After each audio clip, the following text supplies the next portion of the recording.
बिस्मिल्लाहिर्रहमानिर्रहीम। अस्सलाम वालेकुम। कैसे हैं आप सब लोग? उम्मीद करती हूँ कि आप सब अपने अपने घरों में खैर आफियत से होंगे। अल्लाह हम सब को, हमारे बच्चों को अपनी हिफ्ज़ मान में रखे। आज बहुत ही सिंपल सी रेसिपी लेके आई हूँ चिकन कौरमे की, और ये इंशाल्लाह आपको बहुत पसंद आएगी।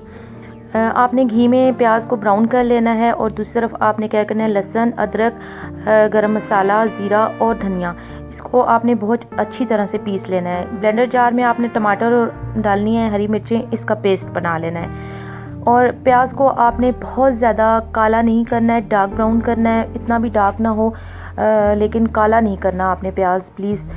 और आपने क्या करना है कि पेस्ट जो है टमाटर का और जो हमने हरी मिर्चों का पेस्ट बनाया था उसको आपने इसमें ऐड कर देना है, और मसाले भी आपने इसमें ऐड कर देने हैं। नमक, हल्दी, और इसमें सिर्फ जाएगी हरी मिर्चें और लाल मिर्चें।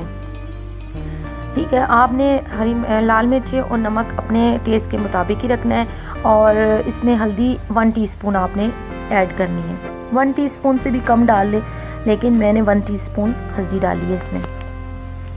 आपने बहुत अच्छे तरीके से इसको भून लेना है। फिर आपने क्या करना है, जो आपने पेस्ट बनाया था ना, लहसुन, अदरक, ज़ीरा, गरम मसाला, धनिया, ये आपने इसमें बहुत अच्छे तरीके से मिक्स करके और तब तक इसको भूनना है कि जब तक इसका ऑयल ना ऊपर आ जाए। जैसे ही ऑयल ऊपर आता है आपने मुर्गी को इसमें ऐड कर देना है, चिकन को इसको ऐड कर देना है। चिकन मैंने सिरका और नमक लगा के भिगो के रखी हुई थी, फिर इसको अच्छी तरह वॉश करके इसमें ऐड कर रही हूँ। थोड़ी देर आप इसको भूनिएगा, बिल्कुल हल्की आंच आप कर दें। आप इसकी आलू डाल के 2 मिनट के लिए इसको चम्मच इसका चला के, और आपने क्या करना है, इसको दम पे रख देना है। ये खुद ही अपने पानी में गल जाएगी। अब यहाँ पे आपने देखना है कि माशाल्लाह से देखें ऑयल ऊपर आ गया। हल्की आंच पे मैंने बिल्कुल रखा हुआ था इसको, और अब आलू भी इसके गल चुके हैं तकरीबन, और चिकन भी इसकी गल चुकी है। ठीक है, ग्रेवी भी आप देख सकते हैं, अपने हिसाब से रख लें।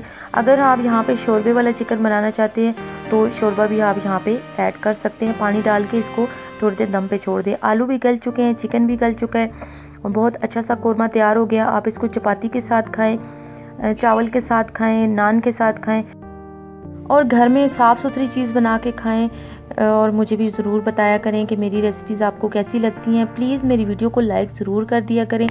जो मेरी वीडियो पे नए हैं, अगर उनको मेरी चैनल अच्छा लग रहा है तो प्लीज़ सब्सक्राइब कर दें और बेल नोटिफिकेशन को ऑन कर दें, ताकि मेरी हर आने वाली नई वीडियो आप तक आसानी के साथ पहुँच सके। अगली रेसिपी में फिर मुलाकात होगी इंशाल्लाह। दुआओं में मुझे याद रखिएगा। अल्लाह हाफिज़।